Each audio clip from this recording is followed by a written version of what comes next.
আসসালামু আলাইকুম রহমতুল্লাহ। Facebook BM create করার মেথড এটি।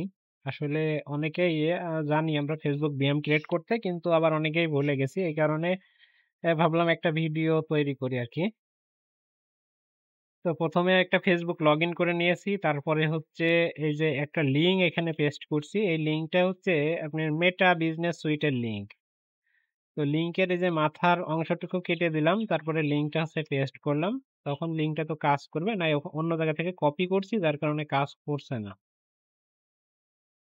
এরপরে হচ্ছে এই লিঙ্কটাকে পেস্ট করলে এই যে এই অপশনটা আসছে, ঠিক আছে। এখানে আমি নিচে একটা ট্যাব মেল দিয়ে দেব, আর উপরে আমি হচ্ছে বিএম এর একটা নাম দিয়ে দেব আর কি।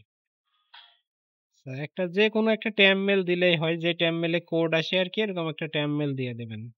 ট্যাব মেলটা এখানে বসিয়ে দিই, আর হচ্ছে এখানে একটা বিএম এর নাম দিয়ে দিই। এখানে যেই নামটা দিব এই নামেই বিএম হবে। তো নামটা দেওয়ার পরে এখানে হচ্ছে নেক্সট করতে হবে, কিন্তু এই আইডিটা আমার অন্য একটা কান্ট্রির আইডি, যার কারণে নেক্সট অপশন না এসে স্প্যানিশ ভাষায় আসছে আর কি। তো নেক্সট করার পরে আমি হচ্ছে দ্বিতীয়বার দ্বিতীয়বার আমি আবার একটা প্লাস ট্যাব নেব, নিয়ে সেম লিঙ্কই আবার পেস্ট করব।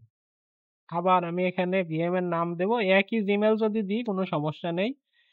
বিএম এর নামটা শুধু একটু চেঞ্জ করে দেব, যা দিয়েছিলাম তা থেকে কিছুটা চেঞ্জ। ব্যাস, তারপরে আমি আবার নেক্সট করলাম। এখন বিএম দুইটা হয়ে গেছে। এখন আমি আপাতত প্লাস ট্যাব নিয়ে লিঙ্ক পেস্ট করে দেখবো যে আর বিএম হয় কিনা। দেখেন আর বিএম দেবে না। আমি আহ, নাম চেঞ্জ করে দিয়ে জিমেল বসিয়ে দিয়ে তারপরেও দিচ্ছে না। এই যে দেখেন, এই হচ্ছে কন্ডিশন।